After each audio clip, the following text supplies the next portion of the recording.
is the mind's paintbrush. It can color any situation. I love this quote. So every time you out there deal with another human being, you have a choice. Make this as pleasant an encounter as possible or not give a damn. And I've been fortunate to meet a few people during my illness who really, really gave a damn about me. Another thing that amused me, and it was a great piece of learning for me, is that recovery is not just linear and sequential. In fact, this model of recovery is depressing, and it can create depression. We need to be careful when we speak of recovery solely as a journey, because a journey assumes a point of departure and a point of arrival. And indeed, it's a little bit, if you will, like in my head, like the Tour de France. You start at one point, you have all these different stages, and you end up on the Champs-Élysées, victor with your bunch of flowers. And really, it doesn't work like that at all. And in order really, when you think about it, to know where we want to end up, we have to have, first of all, a very clear idea of where we are and where we are going. And believe you me, in the thick of a mental illness, you have no idea. This is not always possible. So this attitude of recovery journey of okay, so we're going to start here and go there, in a way encourages back to business as usual attitude, which in turn makes us unconscious contortionists out of us all, because we so want to go back to the way we were and what we did and the way we did it, that we internally literally bend ourselves out of shape and create immense stress to get back into a form that is no longer, in fact, appropriate and healthy for us. It also equates, this model of recovery, progress with leaving things behind, i.e. not experiencing certain difficulties anymore, whereas progress can be making peace with those difficulties in order to handle them better. If you keep thinking of moving on along this road of recovery, then every time you go back to experiencing the same problems, you feel you're failing inevitably, and this is absolutely depressing on top of the depression. So my own definition of recovery is accepting my limits without defining myself by my limitations. For me, the day I realized that in fact recovery was not just linear and sequential, but also synchronous and circular, if you will, then that made a big change. I changed my mental model of my recovery, quote unquote, journey, and it helped me recover. Going nowhere can in fact be good for you, certainly good for me. At least it means I'm not going too high or too down. So as a bipolar sufferer, that's good news, is it not? The very nature of bipolar is about cycles. That's another thing, daily, monthly, yearly cycles. BPD has a rhythm that needs to be respected more than repelled. Whenever I'm on one of those cycles, my challenge is to be realistic without becoming negative, positive without becoming reckless. That's my challenge. But going around in circles can be very discouraging, as I've already said, if not downright depressing. So it's important to adopt a recovery model that supports chronic conditions such as BPD. Otherwise, it's a constant failure, repetitive failure.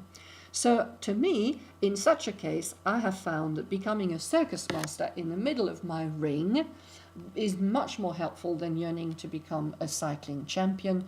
And what I aim to do is to stretch my ring, so to speak, my cycle, my circle, a little bit at a time. So eventually it's so big that I won't even see it as a circle anymore, because let's face it, the Earth is round and we are going round the sun, but the dimensions are so huge that we have no, if you like, experience of it. And as far as we're concerned, the Earth might as well be flat and stay completely still. So to me, that's the recovery I'm aiming for, a huge circle, so to speak, which is not what I started with. The other thing really that I want to talk about is creativity, because creativity is not just about art, even if Art therapy is a wonderful way to express the pain and frustration of a mental illness. Even when the mind is lost, the body knows, and working with eyes, hands, and various materials gives form to this knowledge. So I'm certainly not dismissing art therapy in any way, shape, or form. Far from it.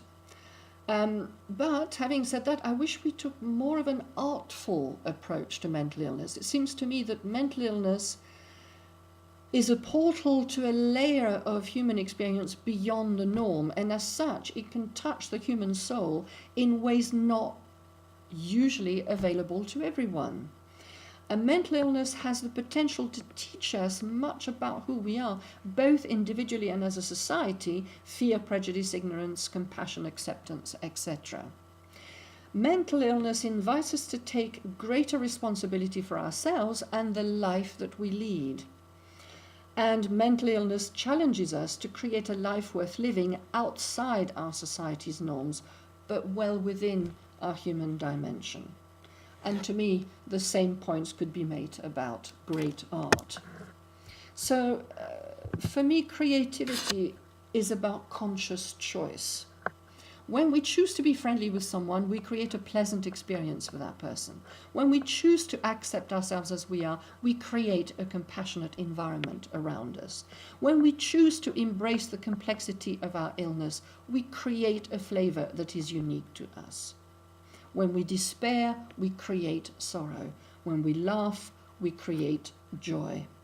So taking an artful approach to mental illness is about becoming aware of and taking responsibility for all the choices we make without even knowing it.